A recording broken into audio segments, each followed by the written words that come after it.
Que la presencia de tu Espíritu, Señor, sea trayendo paz a nuestra vida, paz a nuestro corazón, Señor. Porque sabemos que tú eres un Dios vivo, un Dios real, un Dios que cumple sus promesas, un Dios que es fiel, un Dios soberano, todopoderoso, como lo decíamos ahorita, para el cual nada es imposible, Señor. Por eso, Rey de Gloria, confiamos y descansamos en tu poder, Señor bendito, y pedimos tu favor en este momento, que sea la presencia de tu Espíritu obrando en nuestro corazón, en nuestra vida, Señor bendito, para tu gloria y para tu honra. Abre nuestro entendimiento, Señor, pedimos tu favor también para comprender tu palabra, para poderla aplicar de manera correcta, Señor, para que nos des esa capacidad, Señor, de poder discernir la Escritura, Padre, y poderla aplicar conforme a la necesidad que tú ves en cada uno de nosotros. Te lo pedimos, Padre, en el nombre de Cristo Jesús. Amén y amén. Bueno, amada iglesia, hemos estado hablando acerca de la serie que ya llevamos varios domingos hablando de ¿qué? De las señales de la vida cristiana, las señales de un cristiano, de un verdadero cristiano, de aquel que ha nacido de nuevo, de aquel que su vida ha sido redimida por la sangre de Cristo, de aquel que ha sido tocado por el Evangelio. Porque como lo hemos dicho muchas veces, muchos creen en Dios, muchos hablan de Dios, pero Jesús dijo que solamente, no solo el que diga Señor, Señor, sino el que haga ¿qué? La voluntad de mi Padre, dice la Escritura, el que haga la voluntad de mi Padre. No todo el que diga Señor, Señor, Señor, porque muchos tal vez partirán diciendo, teniendo al Señor en su boca, en sus labios, pero nunca lo tuvieron en su corazón. Amén. Entonces vamos a continuar en esta mañana. Esta es la parte número 7, señales de la vida cristiana. Para aquellos que les gusta tomar nota, vamos a meditar sobre el capítulo 2 del libro de los Filipenses, versículos 12 al 18.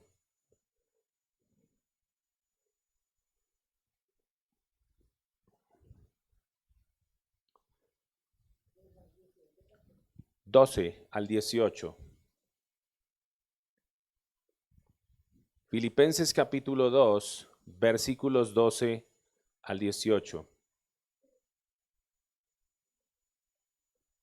Señales de la vida cristiana, la salvación en la vida de un creyente. De eso vamos a estar meditando un poco, la salvación en la vida de un creyente. Voy a estar usando la versión Reina Valera. Cuando pongamos otra versión, yo la leeré o aparecerá en pantalla. Antes de leer el pasaje, Pablo está exhortando, en esta cita que vamos a leer, Pablo está exhortando a los filipenses, mucho más que a vivir en una unidad, en una situación dada, los exhorta a vivir una vida que conduzca a la salvación de Dios en el tiempo y en la eternidad. En ningún otro lugar del Nuevo Testamento se presenta la obra de salvación de una manera tan resumida como en estos pasajes que vamos a leer en esta mañana. Cuando examinamos la línea de pensamiento de este pasaje, vemos que Pablo establece lo que podemos llamar algunas señales de la salvación. La salvación en la vida de un creyente es un proceso transformador que debe verse reflejado tanto en su comportamiento como en su relación con Dios. ¿Dónde debe verse reflejada la salvación de un creyente? En su manera de obrar y también en su relación con Dios. Pero también con los demás, ¿o no? Lógicamente, tiene que dar un fruto. A continuación, se presentan algunas señales claves de la salvación. Vamos a leer el pasaje. Dice la Escritura, Filipenses capítulo 2, versículos 12 en adelante, hasta el 18, dice la Escritura, por tanto, amados míos, como siempre habéis obedecido, no como en mi presencia solamente, sino mucho más ahora en mi ausencia. Ocupaos en vuestra salvación con temor y temblor, porque Dios es el que en vosotros produce así el querer como el hacer por su buena voluntad.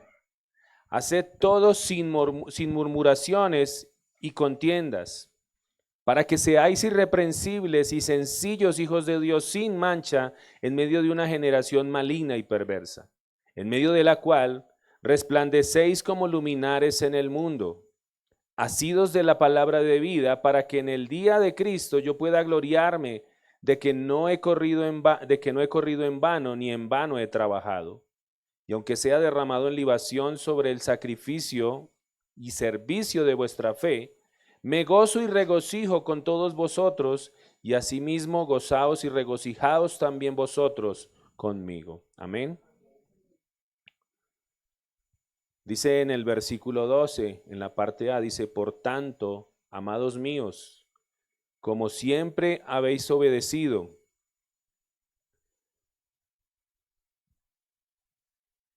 no solamente, como siempre habéis obedecido, perdón, no como en mi presencia solamente, sino mucho más ahora en mi ausencia. Los cristianos de Filipos necesitaban ser especialmente cuidadosos en obedecer a Cristo porque Pablo ya no estaba con ellos para recordarles todas las cosas que tenían que hacer. Por eso él les está diciendo, es necesario que obedezcan aún más ahorita que yo estoy ausente, aún más ahorita que yo no estoy ahí con ustedes para decirles lo que tienen que hacer. Pablo ya no estaba con ellos para recordarles continuamente lo que era correcto. Como cristianos, ¿dónde están los cristianos? Nosotros también debemos tener cuidado con lo que creemos y con nuestra manera de vivir, sobre todo cuando estamos solos en ausencia de nuestras autoridades espirituales. ¿Dónde ha puesto Dios las autoridades espirituales? En su iglesia. Ya que es allí en donde debemos centrar aún más nuestra atención y devoción en Cristo, de manera que no nos desviemos. No es solamente cuando usted venga acá a la iglesia, no es solamente cuando usted esté delante del pastor, sino aún más en ausencia de su autoridad espiritual, allá afuera es donde usted más debe centrar su atención y su devoción al Señor. Amén. Sigue diciendo ahí el pasaje del versículo 12 de Filipenses 2, pero en la parte B. Dice, ocupaos en vuestra salvación con temor y temblor. Ocupaos en vuestra salvación. La palabra que se usa para ocupaos es la palabra griega katergasestai, un poquito difícil de pronunciar. ¿Qué significa esta palabra? Esta palabra significa hacer, lograr, dar como resultado. Implica hacer algo de una manera cabal o de manera completa. Cuando habla de que se ocupen, significa que logren dar resultado, que se completen las cosas. Esta palabra también contiene, o por lo general, siempre contiene la idea de llevar algo a su culminación, de que yo empiezo algo y lo termino. Por eso está diciendo, ocupaos en vuestra salvación. Llevo algo a la culminación y lo termino. De no parar hasta que, ¿qué? Hasta que la obra, ¿qué? Se acabe. Es como si Pablo les dijera, no se paren ahí en la mitad del camino, sino sigan adelante, porque así hay muchos cristianos que llevan 20, 30 años en el evangelio, pero están ahí, no avanzan, no crecen. Dice, sigan adelante para que la obra de vuestra salvación se realice plenamente en vosotros. ¿Han notado cómo se ve una obra a medio terminar? ¿Cómo se ve? Por ejemplo, ¿qué pasa si dejamos eso así como está? ¿Cierto? ¿O lo dejamos así? Que los niños se sienten en el piso y ¿Cómo se ve una obra a medio terminar? ¿Cómo se ve un cristiano a medio terminar? ¿Ven? Por eso el Señor dice, el Pablo les está diciendo, ocúpense en vuestra salvación, no se queden ahí. Pongan cartas en el asunto, póngase a trabajar. ¿Qué es ocuparse? Ocuparse, trabajar, ¿sí? Emplearse en un trabajo, ¿no? Ocuparse es emplearse en un trabajo, ejercicio o tarea, pero de una manera dedicada. Por eso dice ocupados, algo que se dedica verdaderamente a hacerlo. Dice Proverbios capítulo 10 en el versículo 16, leo para ustedes Nueva Traducción Viviente. Proverbios 10, 16 dice, las ganancias de los justos realzan sus vidas, o sea que avanzan, ¿cierto? Pero la gente malvada derrocha su dinero en el pecado. Usted ve que una persona que es justa, una persona que es honrada, que administra bien sus recursos, usted ve que siempre tiende ¿a qué? A progresar, ¿sí o no? A avanzar. Se le ve el progreso. Dice, pero la gente malvada derrocha su dinero en el pecado.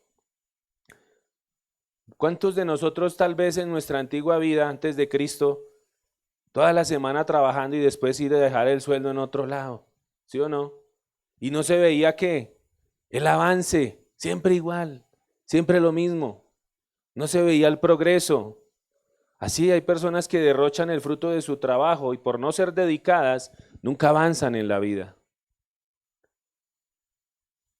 Dice también Proverbios 13:4, en la Nueva Traducción Viviente, Proverbios 13:4, dice que los perezosos ambicionan mucho y obtienen poco, pero los que trabajan con esmero prosperarán.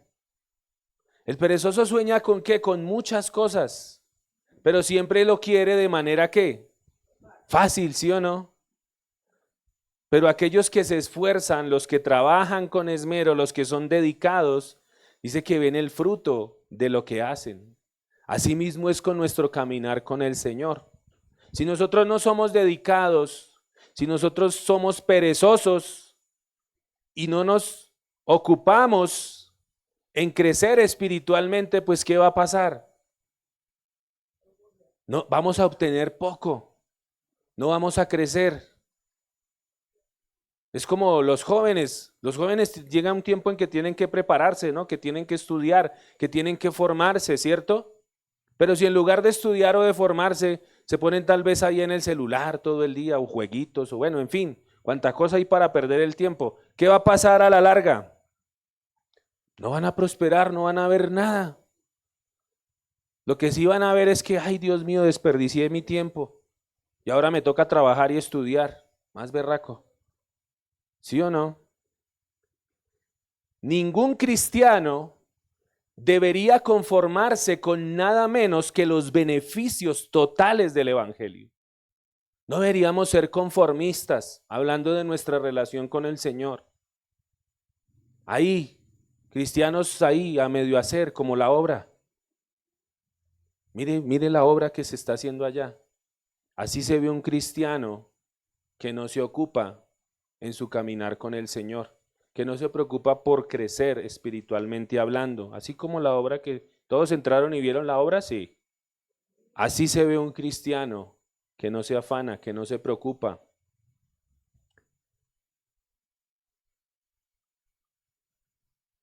Y esa es la primera señal, hablando de las que vamos a ver, vamos a mirar tres. La primera señal es que un cristiano, la primera evidencia de la salvación en la vida de un cristiano, es que un cristiano se ocupa y es activo en el progreso de su caminar con el Señor. Un cristiano es eso, activo, quiere progresar, quiere avanzar en el Señor. El apóstol Pablo, hablando de esto, dijo en el mismo libro de Filipenses, en el capítulo 3, el versículo 12 al 14, Leo para ustedes Nueva Traducción Viviente. Filipenses 3, versículos 12 al 14. Dice, no quiero decir que ya haya logrado estas cosas, ni que ya haya alcanzado la perfección o la madurez, traduce esa palabra perfección, pero sigo adelante. ¿Sigo qué? Pablo seguía avanzando. Él no se quedaba ahí así parado en la mitad del camino. No, él seguía. Yo sigo avanzando adelante a fin de hacer mía esa perfección para la cual me llamó Cristo Jesús y para la cual primeramente me hizo suyo. Versículo 14. Avanzo hasta llegar al final de la carrera. ¿Qué dice que qué? Que avanza. Que no se queda estático, sino que él avanza hasta llegar al final de la carrera para recibir el premio celestial al cual Dios me llama por medio de Cristo Jesús. El cristiano debe dar evidencia constante en su vida diaria de que está ocupándose realmente de su propia salvación. Aunque no quiere decir esto que nuestras obras o por nuestras obras seamos salvos, porque ya todos tenemos claro eso, ¿no? Que no somos salvos por las obras, pero las obras sí son una evidencia de nuestra salvación. Amén. Pero el cristiano sí da muestras constantes en su vida diaria de que realmente se está ocupando día a día en su salvación y que día a día eso se va a ir cumpliendo más plenamente. Pero la gran tragedia de muchos de nosotros, sobre todo aquí en América Latina, a nosotros por lo menos aquí, ¿de qué nos tildan? Los latinos, ¿cómo nos tildan en otros lados? Pero aparte de eso, digamos con las cosas, con el orden, por ejemplo, desordenados. Usted por lo menos en temporada de diciembre ve la gente corriendo, compre, todo para última. Esa es como nuestra cultura, ¿cierto? Todo para lo último. Esa es la tragedia de muchos de nosotros, que no adelantamos nada nunca. Seguimos siendo víctimas de los mismos hábitos y esclavos de las mismas tentaciones y culpables de los mismos fracasos. Por ejemplo, ¿cuántos saben que en Bogotá hay trancones? ¿Cierto? Hartos, ¿cierto? ¿Pero eso es de ahorita? ¿Cierto? ¿Usted llega temprano a su trabajo? Y si no llega temprano, ¿qué pasa? Exacto, ¿sí o no? Al trabajo llega temprano y al Señor. Exacto. Pero seguimos, y ya cuánto, por ejemplo, ya cuánto lleva usted de caminar con el Señor, ¿no? Yo llevo, pastor, llevo 10 años, 5 años, 3 años.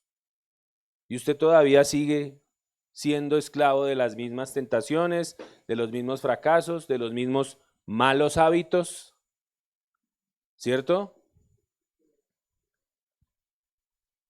La verdadera vida cristiana debe ser ¿qué? Un progreso continuo, un avance. Usted debe de ir creciendo, de ir avanzando, de no seguir ya cayendo en las mismas cosas, sino por el contrario, avanzar. Porque nosotros estamos en un viaje ¿hacia dónde? Hacia la eternidad, hacia Dios. Y eso es de ir avanzando. Dice Mateo 11:12 en la traducción lenguaje actual. Mateo 11:12. En la TLA dice, desde que Juan el Bautista comenzó a predicar hasta ahora, el reino de Dios avanza. ¿El reino de Dios qué? Avanza. A pesar de sus enemigos, y solo la gente valiente y decidida logra formar parte de él. Solo los que quieren ¿qué? Avanzar. Los que quieren ir adelante. Los que son valientes y decididos. No, yo recuerdo cuando empezamos a congregarnos, la primera lucha, ¿cuál es la primera lucha de todo cristiano cuando está empezando? Ir a la iglesia. Esa es la primera lucha, siempre. Y recuerdo cuando estábamos empezando con el Señor, esa fue una de mis luchas. ¿Por qué? Porque como siempre, como teníamos el mal hábito de administrar mal el dinero, nuestras finanzas, pues siempre nos veíamos colgados en muchas cosas. Y entonces llegaba el domingo y ir a la iglesia o no, toca pagar el recibo. Ir a la iglesia, no, toca darlo del arriendo. Ir a la iglesia toca... Y siempre había un argumento, siempre se presentaba algo. Pero hasta el momento en que decidimos creerle al Señor y decidir, no, vamos a empezar a congregarnos fielmente. Pase lo que pase, vamos a empezar a sacar los domingos para ir a la iglesia. Eso es ser decidido. Por eso hasta que usted no verdaderamente tome decisión por el Señor, usted siempre va a encontrar tropiezos, siempre se le va a presentar algo. Para servirle al Señor, para venir a su casa, siempre, hasta el momento en que nosotros dijimos, no más, vamos a empezar, vea, el Señor empezó a obrar. En todo, en todo. Pero es cuestión de ser, ¿qué? Decididos, de querer avanzar. Jesús también dijo, o también decía el Señor, esfuércense por entrar por la puerta, ¿qué? Angosta, pero eso requiere que nosotros pongamos de nuestra parte.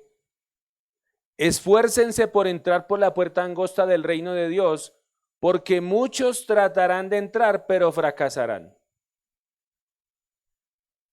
Requiere que nosotros seamos esforzados. Requiere que nosotros nos ocupemos, que no seamos desocupados espirituales.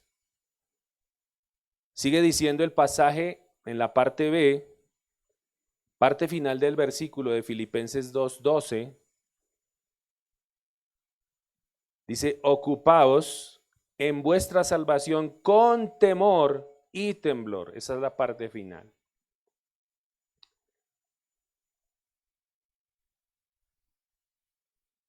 Está la señal del temor y el temblor, y no se trata del terror y del temblor, por ejemplo, que un esclavo le tiene a su amo, que en esos tiempos de la esclavitud los esclavos le tenían era terror, ¿no? A sus amos. Y no se trata tampoco de tener miedo ante la perspectiva de un castigo, porque ese es el temor de muchos. Muchos tienen temor de Dios, pero tienen temor de Dios, ¿por qué? Porque Dios los va a mandar al infierno. Porque Dios me va a castigar, porque Dios... Ese no es el temor que Dios quiere que nosotros le tengamos a Él. Amén. Y esa es la segunda señal, hablando de la señal de la salvación, la reverencia, el respeto. La reverencia y la lealtad, que son el respeto y la sincera devoción al Señor. Esa es otra señal.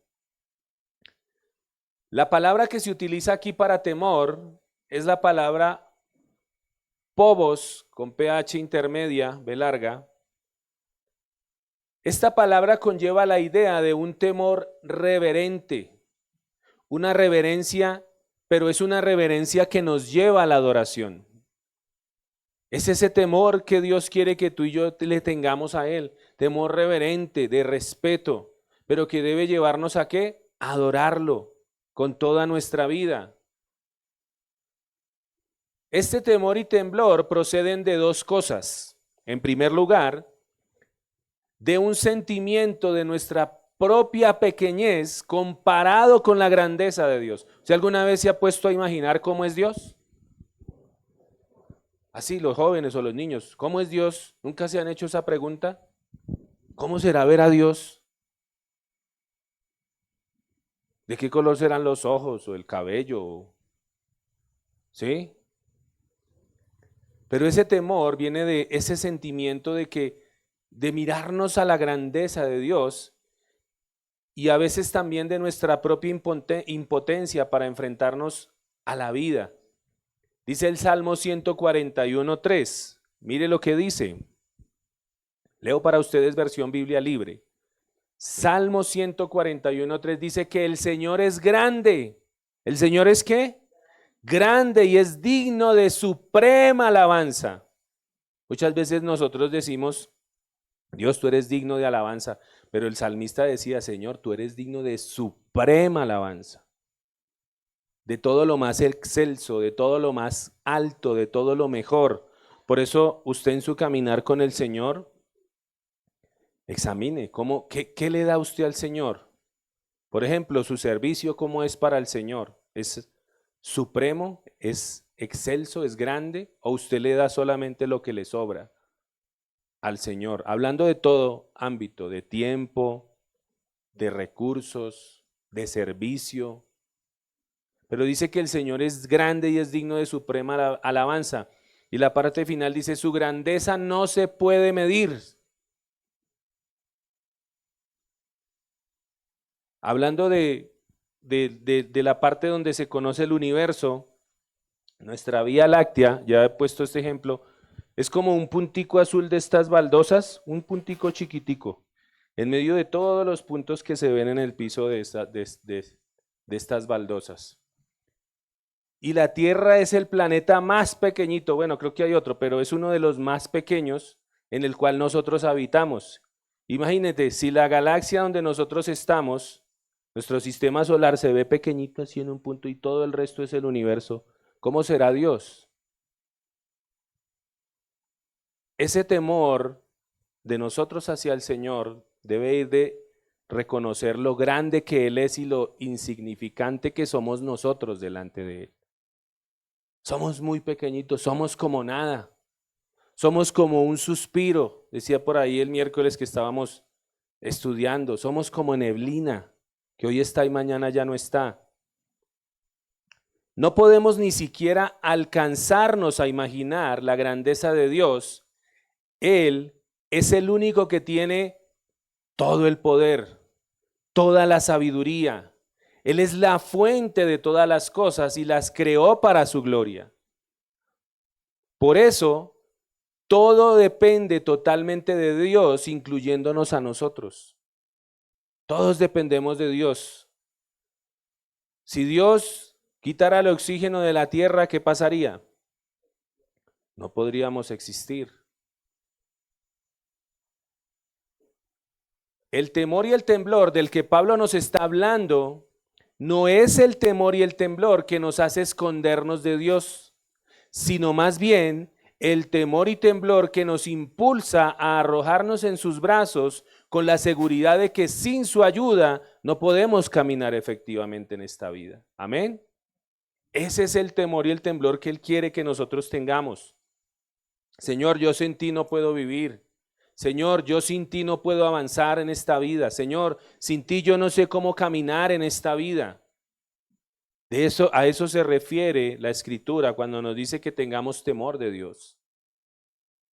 Y también ese temor procede, en segundo lugar, del horror de ofender a Dios, de faltarle, de fallarle. La palabra temblor, la palabra griega tromos, y esto conlleva la idea de una lealtad sincera, habla de una devoción. En la traducción lenguaje actual, este mismo pasaje de Filipenses dice, por eso, con respeto y devoción a Dios, dedíquense a entender lo que significa ser salvado por Dios. Con respeto y qué? Y devoción. Cuando nosotros amamos de veras a una persona, ¿eso cómo se demuestra? Con lealtad, con hechos, con obras, con sinceridad, con fidelidad. Y velamos en que no le ofendamos ni le causemos ningún daño a esa persona, ¿cierto que sí? Se dice que es una persona leal. Y eso es lo que Dios quiere que tú y yo nos tengamos hacia Él, lealtad, respeto, que seamos sinceros, que ese temor de Dios tengamos más temor, y es muy tremendo porque muchas veces la gente tiene más temor del hombre que temor de Dios. Entonces los jóvenes, no, hago las cosas a escondidas desde que mi mamá y mi papá no se den cuenta, no pasa nada, temor del hombre. Pero no se dan cuenta que Dios en todo momento nos ve, nos observa, donde quiera que estemos. Acá, muchos acá, ¿no? El pastor, ¿no? Todos con respeto, con reverencia, santos, levitando. Pero allá afuera se comportan de otra manera. ¿Temor de qué? Del hombre, mas no temor de Dios. De que Dios en todo momento está ahí, observándonos, mirándonos, y que debemos honrarlo a Él.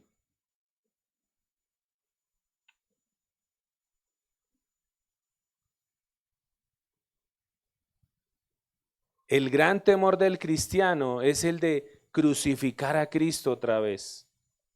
Hablábamos esta mañana, ayer creo que estábamos hablando en la noche, que si a nosotros no nos mueve el amor por lo que Dios hizo por nosotros, por lo que Cristo hizo por nosotros, a usted no lo mueve nada.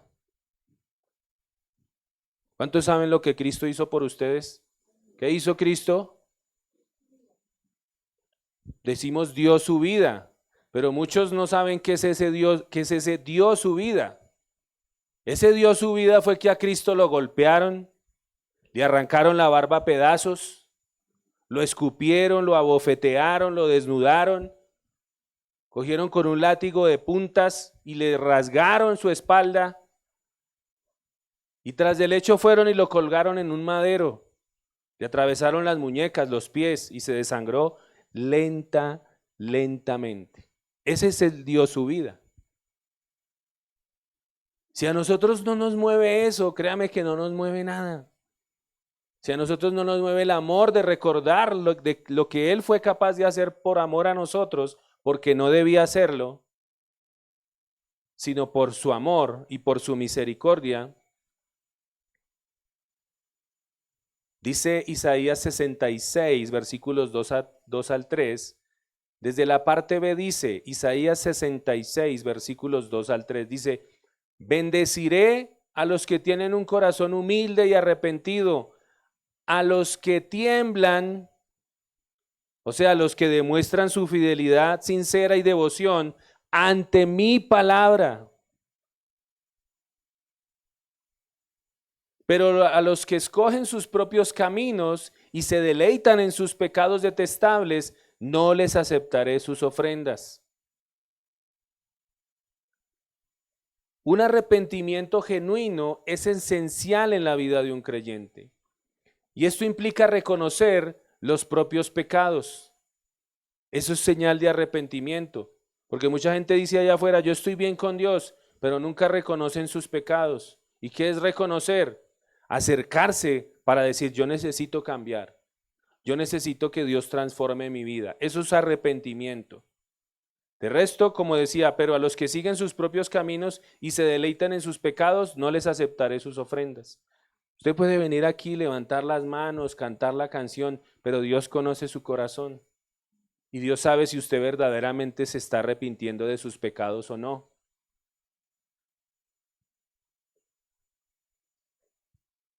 Pero eso requiere de que tú y yo reconozcamos nuestros pecados, sintamos dolor profundo por haberlos cometido y tomar una decisión firme de apartarse de ellos. Eso es un arrepentimiento genuino. Este cambio de actitud es una clara señal de que la gracia de Dios ha comenzado a obrar en el corazón de la persona. Y por eso es que usted ve a la persona por ejemplo, el que era drogadicto ya no es más drogadicto. El que le pegaba a la esposa ya no le pega más a la esposa. El que robaba ya no roba más. ¿Por qué? Porque ha reconocido su pecado y ¿qué hace? Se aparta. El creyente tiene un deseo ferviente de leer y estudiar y aplicar la escritura en su vida diaria, y esta obediencia no es un esfuerzo legalista, sino que es una respuesta natural al amor y a la gracia recibidos de Dios. En eso se evidencia la salvación en un creyente. Tiene hambre, ¿por qué? Por la palabra. Tiene hambre por estudiar la escritura, pero no solamente, como lo decíamos acá, hoy estamos en la época donde mucho conocimiento, pero poco entendimiento. ¿Por qué? Porque se ve que la gente no aplica lo que lee. No aplica la escritura, no camina en obediencia.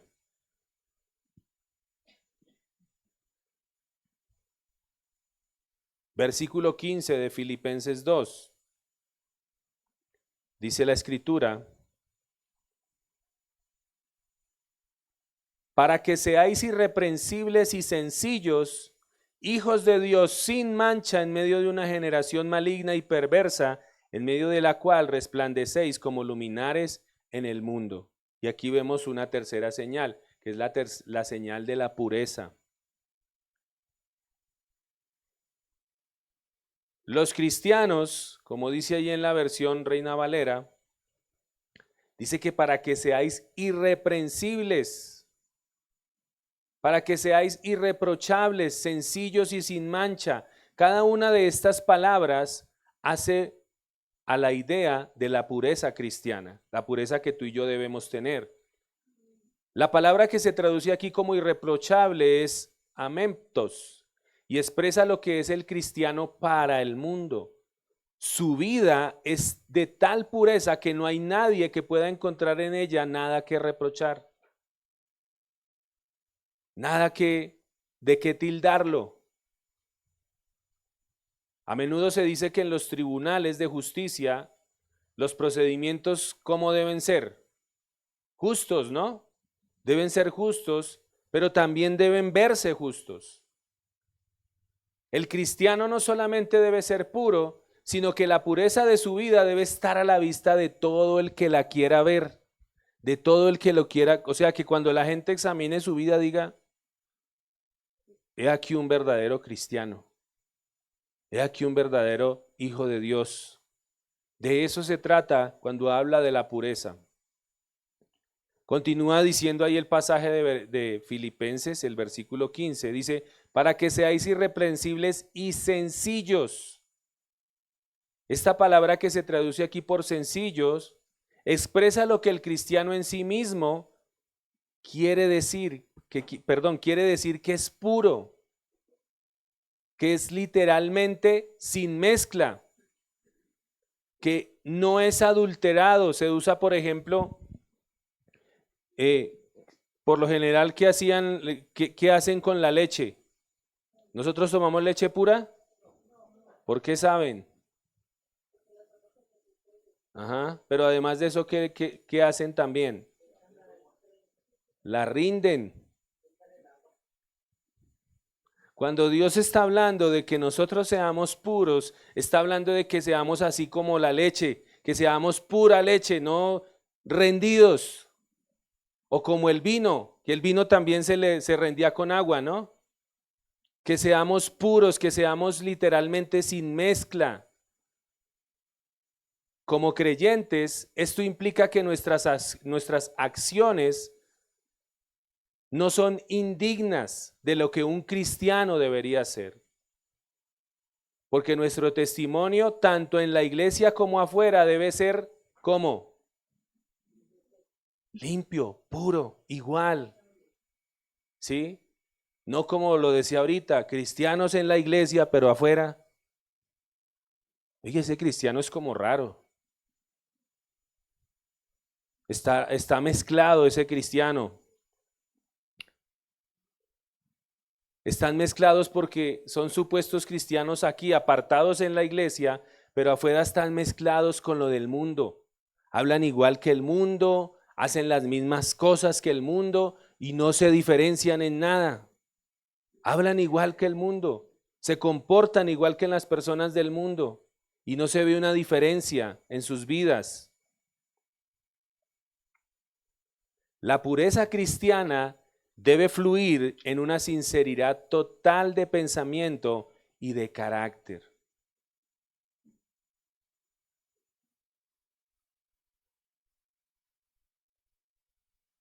La palabra traducida, cuando dice allí que se hace irreprensibles y sencillos, es la palabra, ahí se refiere a sin mancha. Y es una palabra griega que significa sin falta en el sentido de ser santo y puro para Dios. Sin faltas quiere decir eso. Y describe lo que el cristiano es a los ojos de Dios. Esta palabra se usa especialmente en relación con los sacrificios que son aptos para ofrecerse en el altar de Dios. ¿Se acuerdan en el Antiguo Testamento los sacrificios que se ofrecían? Se ofrecían animalitos para dar gracias a Dios o también para el perdón de los pecados. Pero cuando se llevaban esos animalitos, tenía que ser un animal ¿cómo? Perfecto, puro, cuando dice sin tacha o sin mancha, sin defecto, porque llegó un momento en que el pueblo de Dios iba y llevaba a los animales cojos, los animales enfermos. Cuando habla de que nosotros debemos ser santos y puros, debe decir que nuestra vida debe ser como ese sacrificio. Dice la Escritura en Romanos que seamos sacrificios vivos, aceptables y agradables a Dios. Entonces, cuando usted viene cada domingo aquí a presentarse, usted está presentando ese sacrificio de alabanza, se está presentando usted como ese animalito. Pero ¿cómo se presenta? ¿Cómo le trae a usted ese animalito al Señor? Limpio, puro, sin tacha, sin defecto. La vida cristiana debe ser tal que se pueda ofrecer como un sacrificio sin mancha a Dios. La pureza cristiana es irreprochable a los ojos del mundo, sincera para consigo mismo y apta para soportar el escrutinio de Dios. Por eso hablaba en la parte también del servicio. ¿Cómo le sirve usted al Señor? Sinceramente, usted tiene que ser sincero consigo mismo. ¿Sí le está sirviendo al Señor como Él quiere? ¿Sí lo está buscando a Él como Él quiere?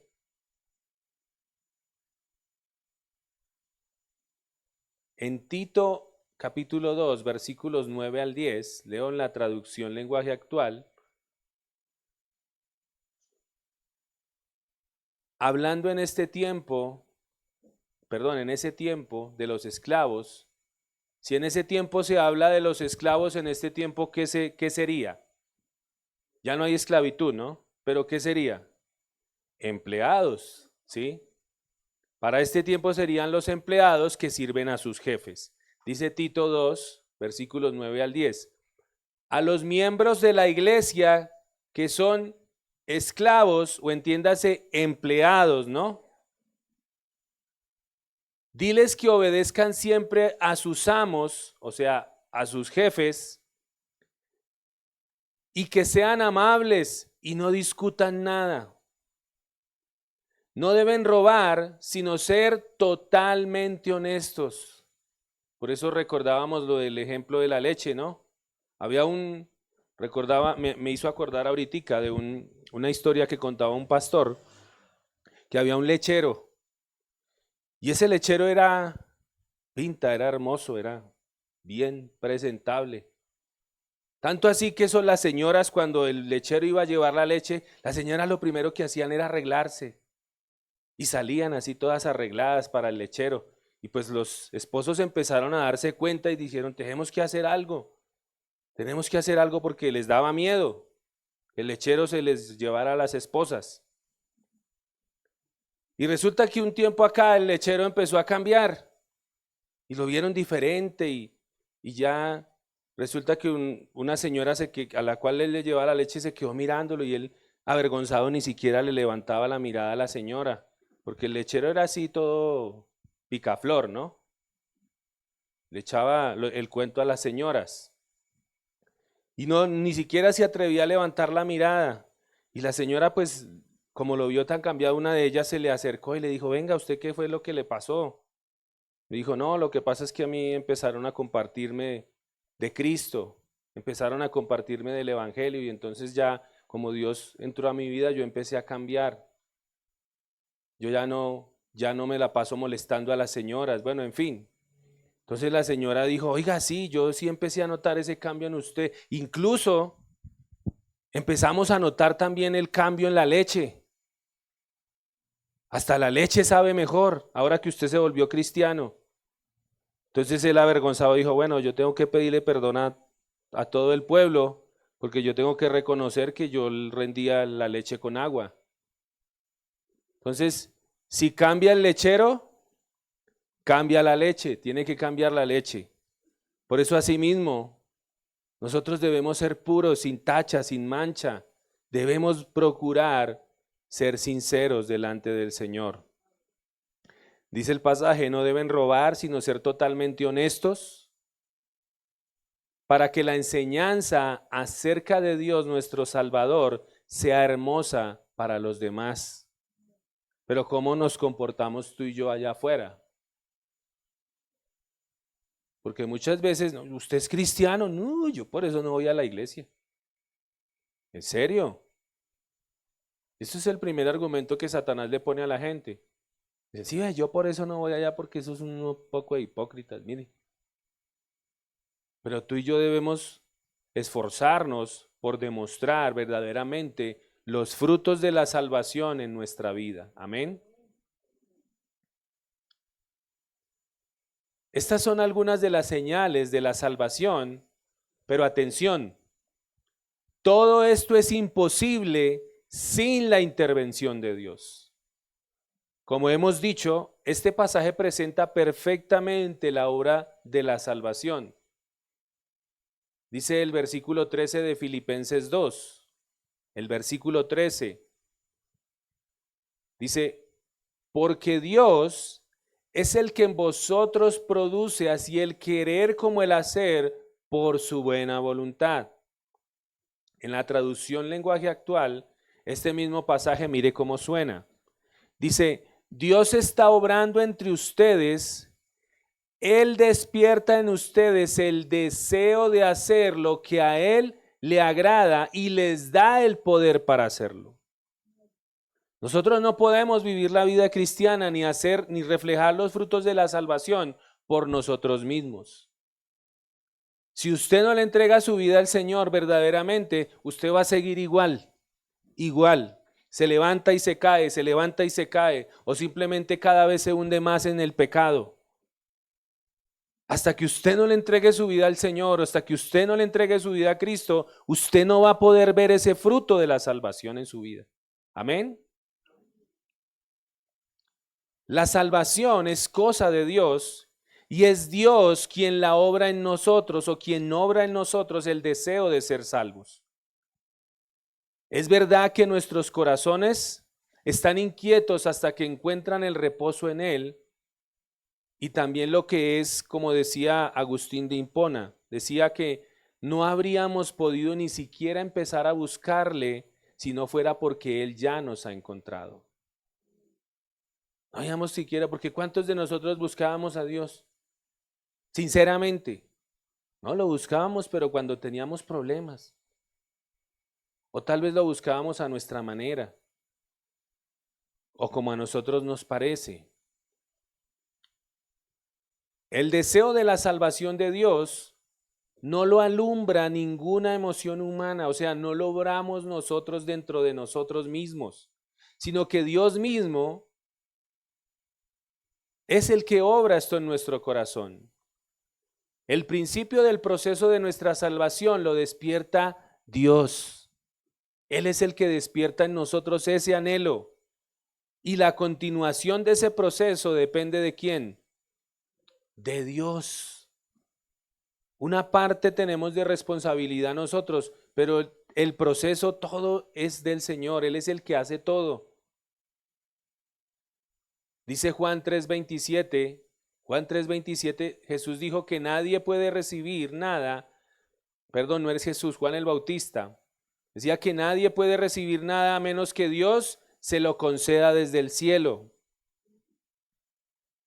Y en Juan 6:63 al 65, leo para ustedes la Nueva Traducción Viviente, Juan 6, versículos 63 al 65, Jesús dijo, solo el Espíritu, hablando del Espíritu Santo, solo el Espíritu da vida eterna. Solo el Espíritu es el que hace esa obra de salvación en nosotros. Por eso si usted no tiene el Espíritu Santo, por eso usted no ve ese fruto de salvación en su vida.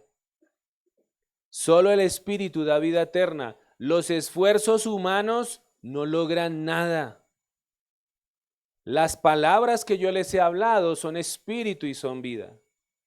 Pero algunos de ustedes no me creen, pues Jesús sabía desde un principio quiénes eran los que creían y también quién lo traicionaría. Entonces les dijo, Por eso dije que nadie puede venir a mí a menos que el Padre me lo entregue. De principio a fin la obra de la salvación la hace el Señor.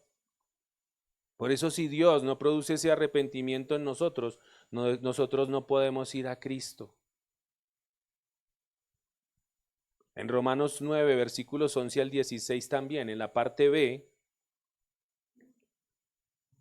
dice en la Nueva Traducción Viviente, Romanos 9, versículos 11 al 16, leo para ustedes, dice, este mensaje, hablando del mensaje del Evangelio, demuestra que Dios elige a la gente según sus propósitos. Él llama a las personas, pero no según las buenas o malas acciones que hayan hecho. ¿Recuerdan que veníamos de la iglesia tradicional y no sé si usted se porta bien, no sé si usted se porta mal? Dios llama a las personas, pero no según las buenas o malas acciones que hayan hecho. Dice, porque se le dijo, hablando de Rebeca, la esposa de Abraham, que tuvo 2 hijos, como dicen tu hijo mayor servirá a tu hijo menor. Como dicen las escrituras, amé a Jacob, pero rechacé a Esaú. Versículo 14. ¿Estamos diciendo entonces que Dios fue injusto?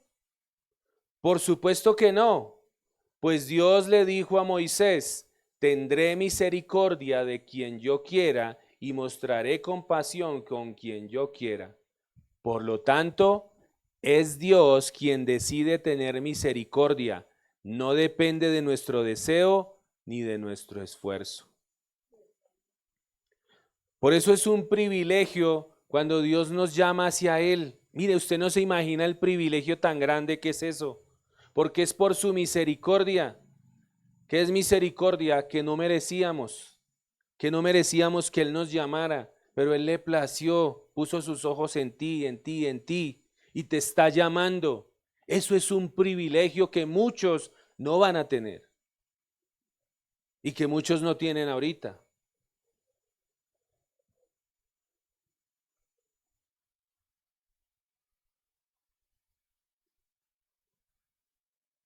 ¿Se acuerdan del rey Ciro? El rey Ciro, eso está en Esdras capítulo 1 en el versículo 6, voy a leerlo. Esdras capítulo 1.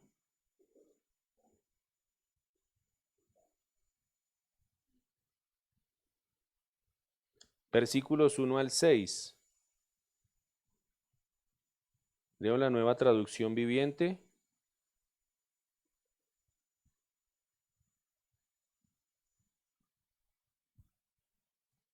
Dice la Escritura, en el primer año de Ciro, rey de Persia, el Señor cumplió la profecía que había dado por medio de Jeremías. Movió el corazón de Ciro a poner por escrito el siguiente edicto y enviarlo a todo el reino. Esto dice Ciro, rey de Persia. El Señor, Dios del cielo, me ha dado todos los reinos de la tierra. Me encargó construirle un templo en Jerusalén, que está en Judá. Cualquiera que pertenezca a su pueblo puede ir a Jerusalén de Judá para reconstruir el templo del Señor, Dios de Israel, quien vive en Jerusalén, y que su Dios esté con ustedes. En el lugar que se encuentre este remanente judío, que sus vecinos los ayuden con los gastos, dándoles plata y oro, provisiones para el viaje y animales, como también una ofrenda voluntaria para el templo de Dios en Jerusalén. Luego Dios movió el corazón de los sacerdotes, de los levitas y de los jefes de las tribus de Judá y de Benjamín para que fueran a Jerusalén a reconstruir el templo del Señor. Todos los vecinos colaboraron dándoles objetos de plata y de oro, provisiones para el viaje y animales. Les dieron muchos regalos valiosos, además de todas las ofrendas voluntarias. Nosotros no podemos hacer nada bueno por nosotros mismos. Por eso, hablando de la parte de la salvación, es Dios el que tiene que producir eso en nosotros. El rey Ciro no era judío. El rey Ciro era un rey pagano. Pero Dios obró por medio de él para que los judíos que habían sido desterrados en Babilonia regresaran a su patria. ¿Quién fue el que movió el corazón para que él hiciera esa buena obra? Dios. Dios fue el que movió ese corazón. Lo llevó a hacer una buena obra para sus propósitos. Dice Proverbios 21:1 en la TLA. Proverbios 21:1 dice, en las manos de Dios los planes del rey son como un río. Toman el curso que Dios quiere darles. Sin su ayuda, no podemos progresar en la bondad ni conquistar ningún pecado. Sin la ayuda de Dios no podemos hacer nada. Nada podemos hacer. Ni lograr ninguna virtud. El final del proceso de nuestra salvación está en Dios. Porque es la amistad con Dios, cuando somos suyos y Él es nuestro, que la obra de nuestra salvación empieza y prosigue y termina en Dios. Ocupaos de vuestra propia salvación, dice Pablo. Como vemos, la salvación es una obra de principio a fin que hace Dios.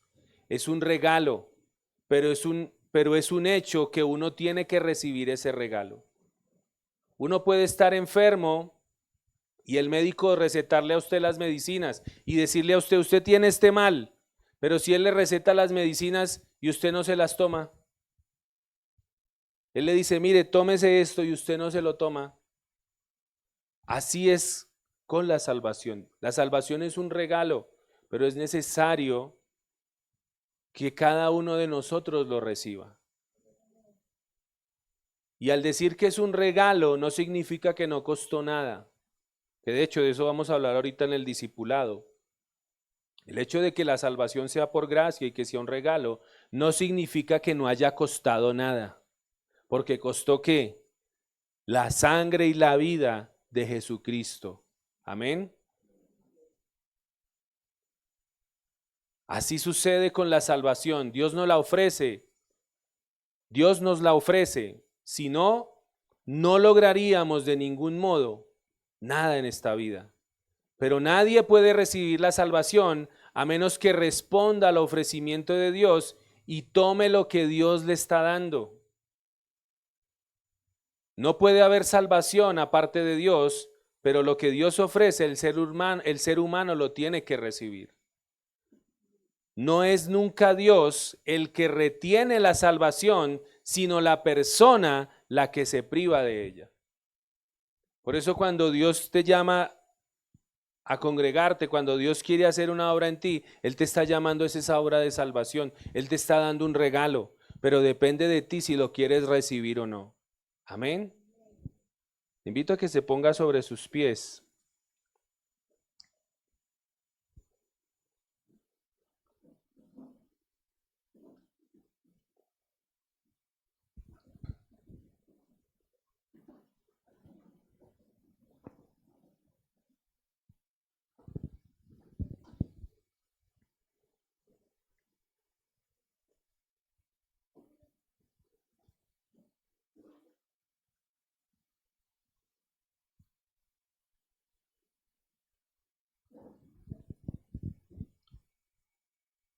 Y le invito a que examine allí su vida.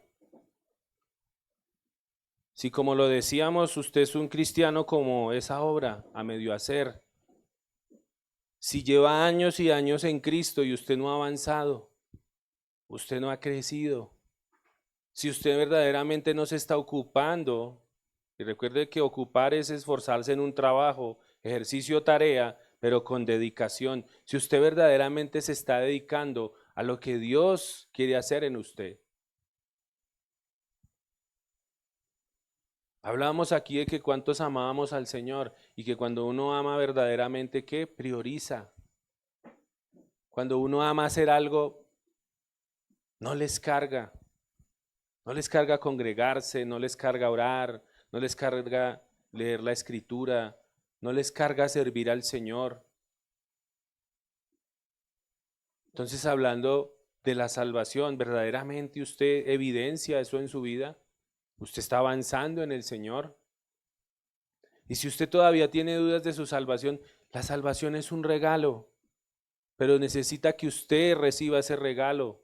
Dios no lo puede recibir por usted, porque Dios ya nos dio el regalo. Pero es necesario que cada uno de aquellos que tal vez duda de su salvación, tome una decisión por el Señor. Tome una decisión y verdaderamente reciba ese regalo que Dios le quiere dar. Amén. Le invito a que cierre allí sus ojos y hable usted allí con el Señor. Cada uno examine su vida. Examinémonos delante del Señor. Padre, te damos gracias, Señor bendito. Honramos y exaltamos tu santo nombre, oh Rey de Gloria. Gracias por este tiempo. Gracias por tu palabra, Señor. Gracias por permitirnos escucharte, oh Dios. Señor, delante de ti estamos, Rey de Gloria, y primeramente pedimos tu gracia, tu misericordia. Pedimos tu favor, Señor. Pedimos que nos perdones, bendito Rey de Gloria. Perdónanos, Señor, si nuestra vida está estancada, Señor, hablando espiritualmente. Perdónanos, Señor, si verdaderamente no hemos avanzado en todo lo que tú quieres hacer en nosotros. Perdónanos, Señor, si como decía allí Pablo, no nos hemos ocupado en ver ese crecimiento en la salvación de cada uno de nosotros, Señor. Y perdónanos, Señor. Perdónanos porque tal vez nuestros propios afanes, nuestros propios planes, las cosas que queremos hacer, Señor. Jesús decía que la semilla había sido sembrada en tierra, pero que había diferentes terrenos. Y cada terreno tipifica el corazón del hombre, hablando de que hubo semilla que cayó en buena tierra, pero otras cayeron en tierras que no pudieron dar fruto. Unos estaban en sus afanes por el engaño de las riquezas. Otros empiezan con emoción, pero apenas vienen las circunstancias o apenas vienen las pruebas, se apartan y la semilla no puede dar fruto. Que nuestro corazón sea verdaderamente tierra buena. Que el Señor nos ayude para que nuestro corazón sea tierra fértil para la semilla de su palabra. Padre, perdónanos, Señor, perdónanos, Rey de Gloria. Perdónanos, Señor, y ayúdanos verdaderamente a perseverar cada día en obedecer tu palabra, en obedecer lo que tú nos llamas a hacer, Señor. Ayúdanos, bendito Rey de Gloria. Yo te pido también, Señor, por esos corazones, Padre eterno, a los cuales tú estás inquietando, Señor, para recibir ese regalo de salvación, Señor. Ayúdales, Señor bendito. Pon en ellos el querer como el hacer, como dice tu palabra, Señor. Sabemos que eres tú quien obra la salvación en cada uno de nosotros. Hoy yo te pido, Señor, obra salvación en los corazones que lo necesitan, Señor. Si tú no eres consciente, si eres salvo, pídele al Señor. Y si tú ya eres salvo, pídele al Señor que traiga ese regalo a tu familia, que los convenza, porque Él es el único que nos puede convencer. Nosotros estamos aquí porque el Señor nos convenció, no por nosotros mismos, sino porque Él hizo esa obra perfecta y la seguirá haciendo hasta el día de Jesucristo. Por eso pídele allí al Señor, Señor, ayúdame a recibir ese regalo. Yo quiero recibir tu salvación, Señor. Señor, ayuda y trae ese regalo a mi familia, Rey de Gloria. Que mi familia también te conozca, que mi familia también pueda experimentar esa salvación que es en Cristo Jesús. Padre, ayúdanos, Señor, ayúdanos, Rey de Gloria. Pedimos tu favor, Señor. Pedimos tu favor, pedimos tu fuerza, Señor, porque el único que nos puede ayudar a avanzar en este caminar continuo eres tú, Señor. Sigue haciendo tu obra en nosotros, Rey de Gloria. Haz tu obra en mí, Señor. Haz tu obra en mí, Padre eterno. No me dejes seguir creyendo a mi manera, Señor. No me dejes, como dice la Escritura, el hombre se cree sabio en su propia opinión. Dice, hay camino que al hombre le parece derecho, pero su fin es camino de muerte. Por eso, Señor, endereza mis pasos. Endereza mis veredas, Señor. Sé tú el Señor de mi vida, gobierna mi vida. Padre, te damos gracias, Señor. Honramos tu presencia, Señor bendito. Gracias. Ayúdanos a no olvidar estas verdades, bendito Rey de Gloria. Ayúdanos a no olvidar lo que tú hiciste por nosotros, Señor. Que esa sea la motivación de nuestro corazón. El amor hacia ti, Señor. El amor.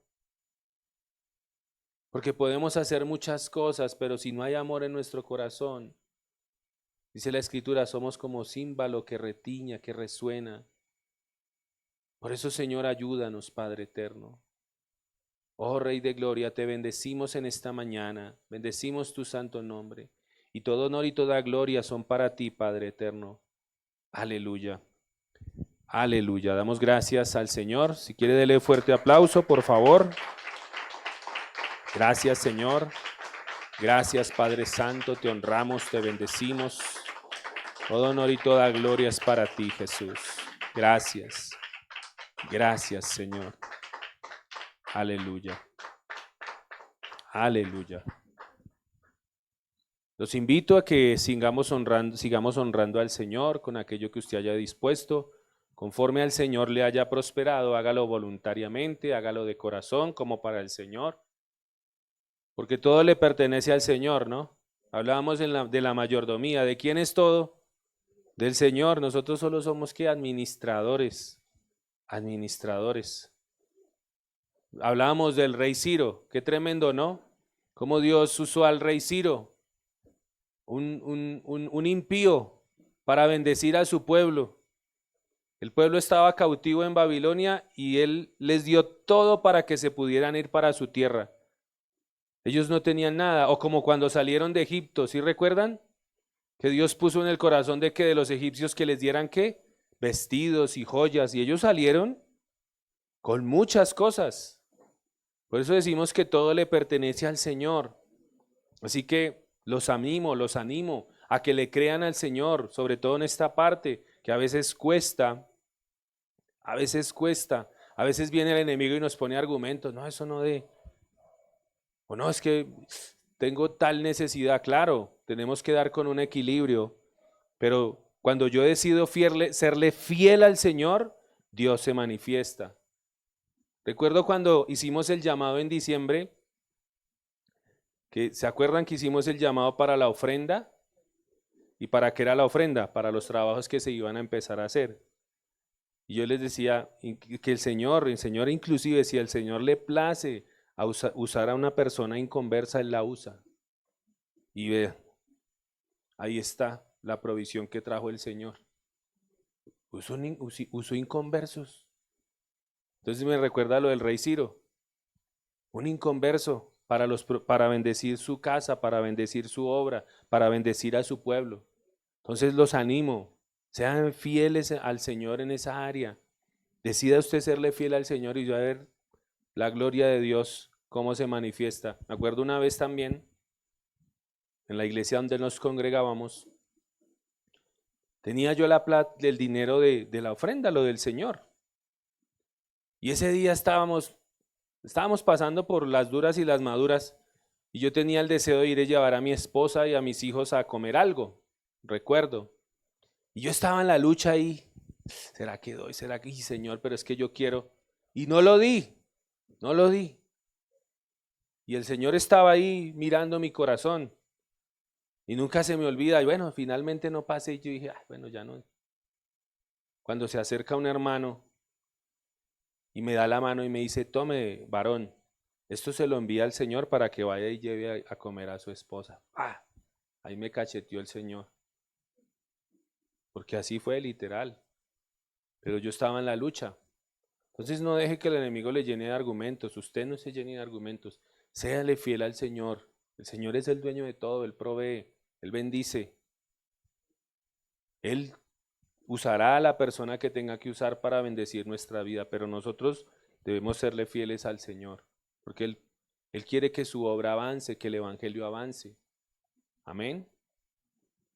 Vamos a darle gracias al Señor.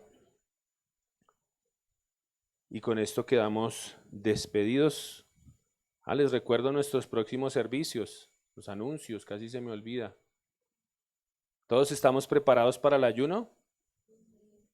Amén, no los escucho muy convencidos. Amén. Eso va a ser de bendición. No olviden, la semana de la iglesia tradicional vamos a ir viernes, sábado y domingo. Vamos a tener un ayuno congregacional. Lo vamos a hacer desde las casas. El ayuno va a ir de 6 de la mañana a 3 de la tarde. Hay un anuncio también que quiero hacer. ¿A cuántos les gustan las vigilias? Muy pocos les gustan las vigilias. Vea, las vigilias son de bendición. Si usted se iba, por ejemplo, en el mundo hasta las 6 de la mañana ya, salía y la seguía, trasnochado y como fuera, ¿sí o no? Se trasnochaba para el mundo, ¿por qué no? ¿Por qué no se va a trasnochar en la presencia del Señor? Allá recibiendo palabra, adorando al Señor. Entonces nos extendieron una invitación para el viernes de esa semana. En estos días les doy el horario, a qué hora se empieza. Va a haber una vigilia, nuestra iglesia hermana, nuestra iglesia, nuestros hermanos en Cristo. ¿Se acuerdan los hermanos que estuvieron en la cena, en la de diciembre? Estuvieron ayudándonos al servicio, los que estuvieron en el velorio de Steven, ellos nos extendieron la invitación. Entonces, a los que les gusta la vigilia, les extendemos la invitación ese viernes, vamos a estar allá, todos orando, todos compartiendo en armonía, recibiendo palabra. Entonces les extendemos la invitación para ese viernes a todo el que quiera ir. ¿Listo? Y pues preparados para el ayuno, ¿no? Todos listos. El miércoles, no lo olviden, todos los miércoles a las 7 de la noche tenemos nuestro estudio bíblico acá, en este lugar. 7 de la noche todos los miércoles. Los viernes tenemos la reunión de maestras del bien, no se olviden también las mujeres, todos los viernes a las 7:30 de la noche para que se conecten, por favor, saquen el tiempo. Ocupaos, ocúpense las mujeres, ocúpense ¿en qué? En vuestra salvación, en crecer, en avanzar, ocúpense. Entonces esos espacios son para eso, para que ustedes crezcan, para que ustedes avancen. Los sábados continuamos nuevamente, no olviden el servicio acá. Bueno, este sábado no sé, vamos a ver si de pronto alcanzan a terminar esta semana el trabajo que se está haciendo. Entonces yo creo que yo les aviso, vuelvo y digo, cualquier persona que quiera venir voluntariamente a hacer el aseo de la iglesia, lo hacemos de 7:30 a 9 más o menos, todos los sábados. Entonces si algo me escribe, me llama, pastores, yo quiero ir este sábado a colaborar, entonces nos ponemos de acuerdo, porque no sé si este sábado lo podamos hacer, tuvimos que hacerlo ayer en la tarde, por lo que están trabajando. El domingo nuevamente continuamos, no olvide, servicio dominical y después de eso nuestro discipulado. ¿Cuántos hicieron la tarea? ¿Cuál era la tarea? Los 10 mandamientos, tal como están en la palabra, los 10 mandamientos. Entonces ahorita la preguntamos, ¿listo? Invito a que se ponga sobre sus pies y vamos a darle gracias al Señor. Y con esto quedamos despedidos. Padre, gracias por tu palabra, por tus misericordias, tus bondades para con nosotros. Gracias, Señor, por permitirnos hoy deleitarnos en tu presencia, en tu casa, viniéndote a adorar, a alabar, a exaltar, y por permitirnos recibir de tu palabra, Señor bendito, honramos tu nombre. Queremos también darte gracias, Señor, porque de lo recibido de tu mano es que nosotros damos, Señor, todo te pertenece a ti. Damos gracias a ti por la provisión para esta casa, Señor. Sabemos que tú eres el que sostiene la obra, Señor bendito. Todo proviene de ti, Rey de Gloria. Gracias por permitirnos dar, Señor. Gracias por bendecir nuestro trabajo, la labor de nuestras manos, Señor. Eres tú el que la bendice. Eres tú el que pone la gracia, el que abre las puertas y el que trae bendición para nosotros. Ayúdanos a no olvidar nunca de dónde viene todo, Señor. Ayúdanos a no olvidar nunca que tú eres la fuente de todas las cosas, Señor bendito. Y ayúdanos a confiar plenamente en ti, Señor amado.